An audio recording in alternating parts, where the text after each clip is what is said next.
Oui, Monsieur le Président, chers collègues, on va attendre avec impatience effectivement le bilan complet que Monsieur Poulot nous a annoncé pour le mois de mars. Juste pour nous mettre en appétit. Enfin, que je vous annonçais que M. Poulot veut mettre en œuvre. C'est toujours comme ça. Exact. Non, il n'y a qu'un exécutif, excusez-moi. Oui, il n'y a pas de souci. C'est juste pour informer la députée que vous êtes. Non, je plaisantais là.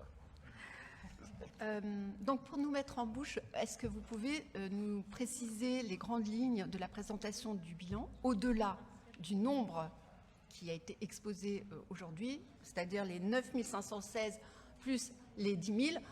Et quand je parle d'un bilan plus circonstancié, la répartition des bénéficiaires sur l'ensemble du département, est-ce qu'il y a une petite enquête par rapport à l'usage précis qu'ils font de ce vélo, parce que c'est quand même un soutien grâce à de l'argent public, donc qu'il y a un retour de connaissances sur la pratique pour améliorer les dispositifs et notamment ce qui est très attendu en termes d'aménagement cyclable. On le sait et ça ne concerne pas que la métropole.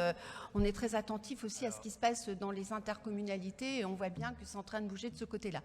Après, quand on a des aménagements qui sont hyper sympa, bien préparé, puis que tout d'un coup on a le panneau, ah bah ça s'arrête, que fait le cycliste? Donc on a un vrai sujet là-dessus.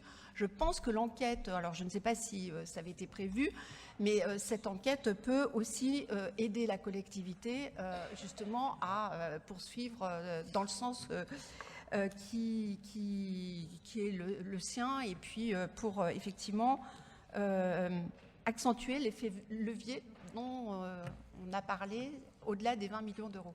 Alors effectivement, Ça ça sera un bilan de l'action effectivement que je viens de vous décrire dans ce rapport, l'attribution des subventions. Donc on saura effectivement sur quel secteur géographique les primes ont été attribuées, sur quelle utilisation. Par contre, comme c'est quand même, ça reste un bilan, on ne va pas même savoir si M. Dupont ou Durand a fait tant de kilomètres en vélo. S'il est en ville, on peut aussi imaginer fortement qu'il va l'utiliser pour des raisons au quotidien. À la campagne, peut-être un petit peu moins. Mais ce qui n'empêche que c'est quand même toujours dans la même notion de vouloir développer ces déplacements doux. Après, vous faites référence sur les pistes cyclables.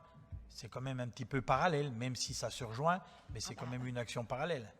C'est complémentaire. Hein. Ah ben c'est complémentaire, mais ça ne reste pas dans le bilan de l'attribution des subventions. Complémentaire. Mais on essaiera, avec les services, d'être le plus large possible et le plus clair possible. Oui, puis si jamais il y a une deuxième phase, prévoir aussi. Alors, je vais vous dire pas tout de suite, puisque le programme vélo a représenté comme sur un investissement de l'ordre de 800 000 euros par an.